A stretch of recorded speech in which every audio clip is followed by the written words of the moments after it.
Selamat siang Ibu dan teman-teman. Terima kasih untuk kesempatan yang telah diberikan buat saya. Di sini saya akan menjelaskan tentang uh, asuhan keperawatan tentang penyakit hipertensi. Oke, yang pertama saya akan menjelaskan tentang definisi hipertensi, etiologi hipertensi, patofisiologi hipertensi, diagnosis hipertensi,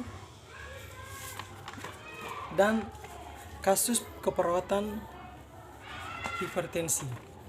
Yang pertama, saya akan menjelaskan tentang definisi hipertensi. Tekanan darah tinggi atau hipertensi adalah suatu peningkatan tekanan darah di dalam arteri. Secara umum, hipertensi merupakan suatu keadaan tanpa gejala di mana tekanan yang abnormal tinggi di dalam arteri. Penyakit darah tinggi atau hipertensi adalah suatu keadaan di mana seseorang mengalami peningkatan tekanan darah di atas normal yang ditunjukkan oleh angka sistol dan diastol. Umumnya tekanan darah normal orang dewasa yaitu 120/80 mm hektogram, sedangkan untuk lansia normalnya yaitu 140/90 mm hektogram. Yang kedua, etiologi hipertensi. Penyebab tekanan darah tinggi dibagi menjadi dua, hipertensi primer dan hipertensi sekunder. Hipertensi primer menyerang 90% penderita hipertensi. Penyebabnya tidak diketahui dengan pasti dan cenderung terjadi bertahap selama bertahun-tahun. Faktor gaya hidup dan genetik diduga memiliki peranan penting. Yang kedua, hipertensi sekunder.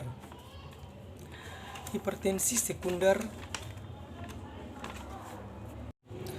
penyebab terjadinya pada 5-10% penderita hipertensi. Biasanya muncul tiba-tiba dan menyebabkan tekanan darah yang lebih tinggi daripada hipertensi primer. Yang ketiga, tanda dan gejala hipertensi. Secara umum, tekanan darah tinggi ringan tidak terasa dan tidak mempunyai tanda-tanda. Pada sebagian orang, tanda pertama naiknya tekanan darahnya ialah apabila terjadi komplikasi. Tanda yang umum ialah sesak nafas pada waktu kerja keras. Ini menunjukkan bahwa otot jantung itu sudah turut terpengaruh sehingga tenaganya sudah berkurang. Hipertensi tidak memberikan tanda-tanda pada tingkat awal. Kebanyakan orang mengira bahwa sakit kepala terutama pada pagi hari, pusing, berdebar-debar, dan berderingi di telinga merupakan tanda-tanda hipertensi. Tanda-tanda tersebut sesungguhnya dapat terjadi pada tekanan darah normal. Bahkan seringkali tekanan darah yang relatif tinggi tidak memiliki tanda-tanda tersebut. Cara yang tepat untuk meyakinkan seseorang memiliki tekanan darah tinggi adalah dengan mengukur tekanan darahnya. Hipertensi sudah mencapai relatif lanjut, yang berarti telah berlangsung beberapa tahun, akan menyebabkan sakit kepala seperti pusing, sesak nafas, pandangan, mata kabur, dan mengganggu pada waktu tidur. Yang keempat yaitu patofisiologi hipertensi. Tubuh kita memiliki sistem yang berfungsi mencegah perubahan tekanan darah secara akut yang disebabkan oleh gangguan sirkulasi yang berusaha untuk mempertahankan kestabilan tekanan darah dalam jangka panjang. Refleks kardiovaskular melalui sistem saraf termasuk sistem kontrol yang bereaksi segera. Kestabilan tekanan darah jangka panjang dipertahankan oleh sistem yang mengatur jumlah cairan yang melibatkan berbagai organ terutama ginjal. Yang pertama, perubahan anatomi dan fisiologi pembuluh darah. Yang kedua, sistem renin angiotensin. Yang ketiga, sistem saraf simpatik. Yang kelima yaitu diagnosis hipertensi. Diagnosis hipertensi dengan pemeriksaan fisik paling akurat menggunakan sfigmanometer air raksa. Sebaiknya dilakukan lebih dari satu kali pengukuran dalam posisi duduk dengan siku lengan menekuk di atas meja dengan posisi telapak tangan menghadap ke atas dan posisi lengan sebaiknya setinggi jantung. Pengukuran dilakukan dalam keadaan tenang.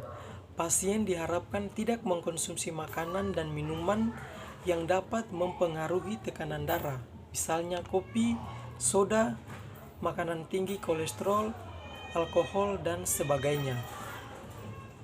Pasien yang terdiagnosa hipertensi dapat dilakukan tindakan lebih lanjut, yakni yang pertama, menentukan sejauh mana penyakit hipertensi yang diderita oleh pasien. Yang kedua, mengisolasi penyebabnya. Yang ketiga, pencairan faktor risiko tambahan. Yang keempat, pemeriksaan dasar. Dan yang kelima, tes khusus. Tes yang dilakukan antara lain. Yang pertama, X-ray khusus atau angiografi yang mencakup penyuntikan suatu zat warna yang digunakan untuk memfasilitasi jaringan arteri, aorta, renal, dan adrenal. Yang kedua, memeriksa saraf sensoris dan perifer dengan suatu alat elektrokardiografi. Sekarang kita masuk di kasus keperawatan hipertensi. Yang pertama saya menjelaskan terlebih dahulu yaitu pengkajian penyakit hipertensi. Yang pertama, biodata pasien.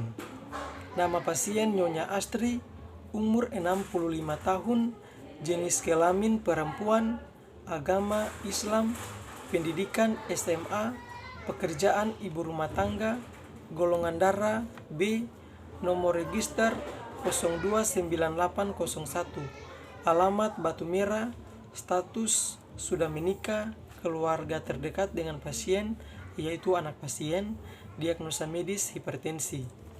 Yang kedua, biodata penanggung jawab.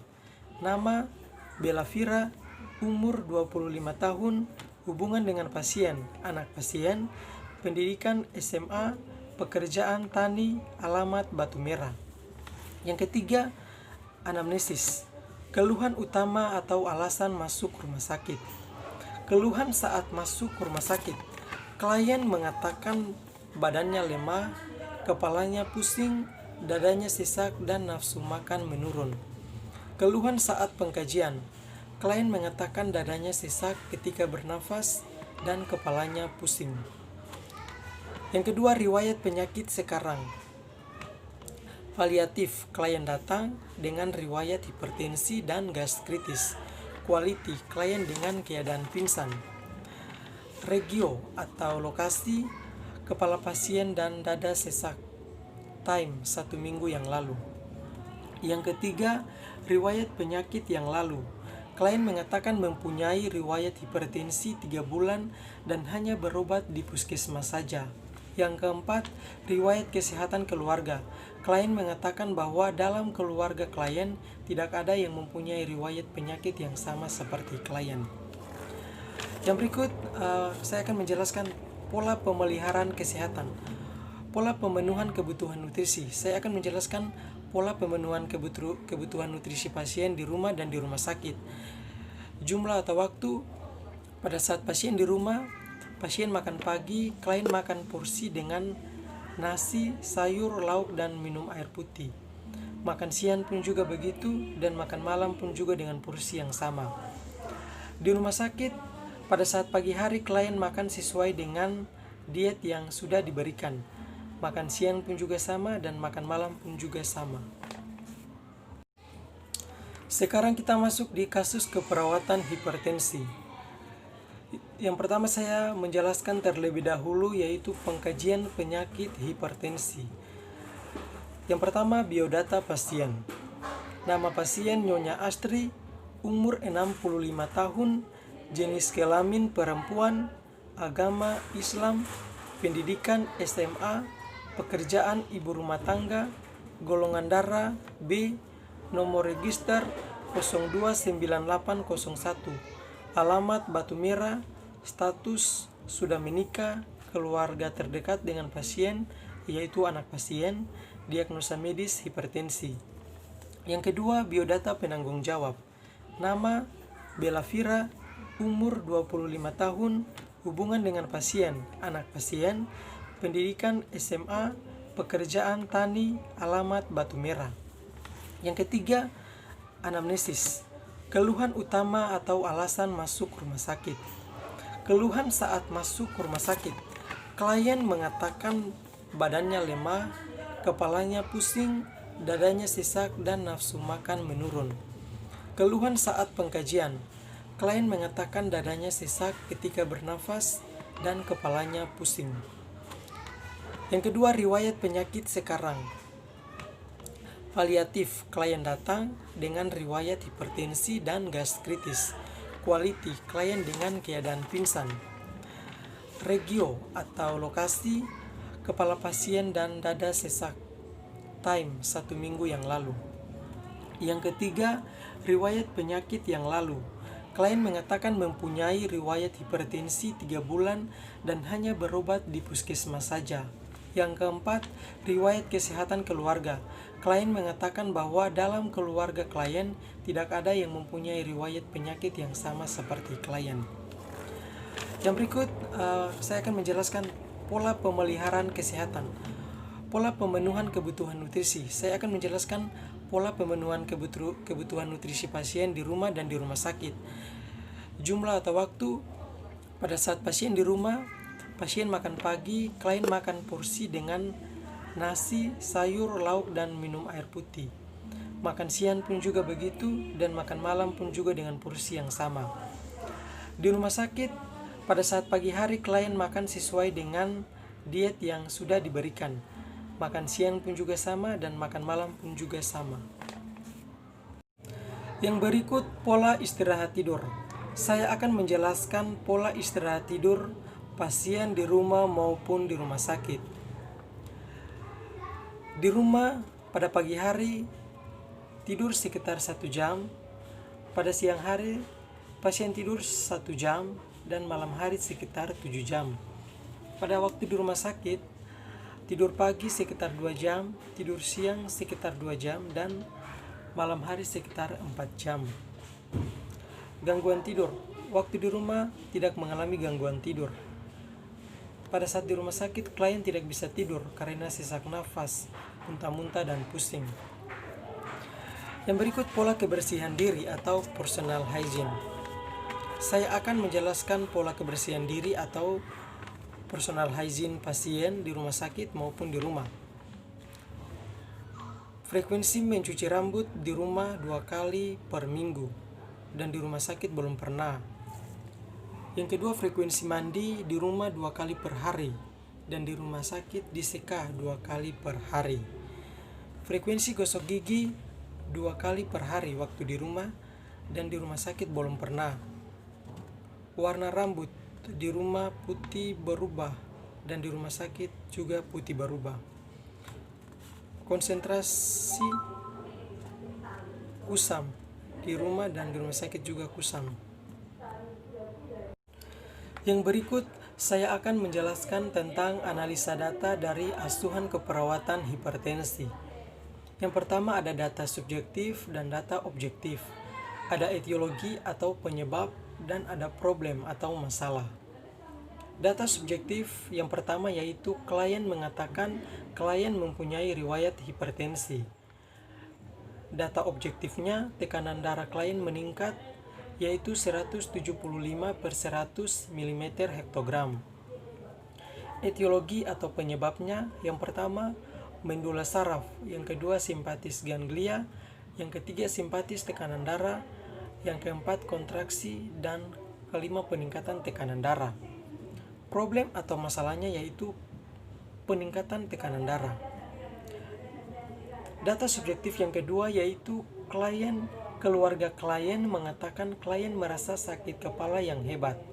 Etiologi atau penyebab yang pertama yaitu saraf simpatis, yang kedua saraf pasca ganglion, yang ketiga kontraksi, yang keempat sakit kepala. Problem atau masalahnya yaitu nyeri atau sakit kepala.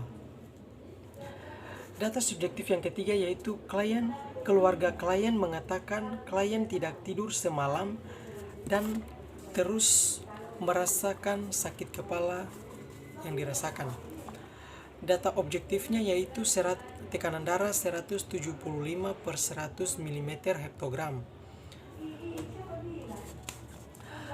Etiologi atau penyebabnya yaitu yang pertama peningkatan tekanan vaskuler cerebral, yang kedua saraf simpatis tidak mampu mengatasi nyeri, yang ketiga gangguan pola istirahat. Problem atau masalahnya yaitu gangguan pola istirahat. Yang berikut diagnosa keperawatan. Ada 3 diagnosa keperawatan dalam kasus hipertensi yang saya ambil. Yang pertama, peningkatan tekanan darah berhubungan dengan penurunan curah jantung yang ditandai dengan karena pasien punya riwayat hipertensi dengan tekanan darah 175 per 100 mm hektogram. Diagnosa yang kedua, nyeri berhubungan dengan peningkatan vaskuler ditandai dengan sakit kepala yang dirasakan oleh pasien. Diagnosa yang ketiga, gangguan pola tidur berhubungan dengan ketidakmampuan mengatasi nyeri ditandai dengan mata klien tampak cekung, tekanan darah 175 per 100 mm hektogram. Yang berikut intervensi keperawatan. Saya akan menjelaskan tentang intervensi atau perencanaan keperawatan tentang asuhan keperawatan hipertensi yang saya ambil.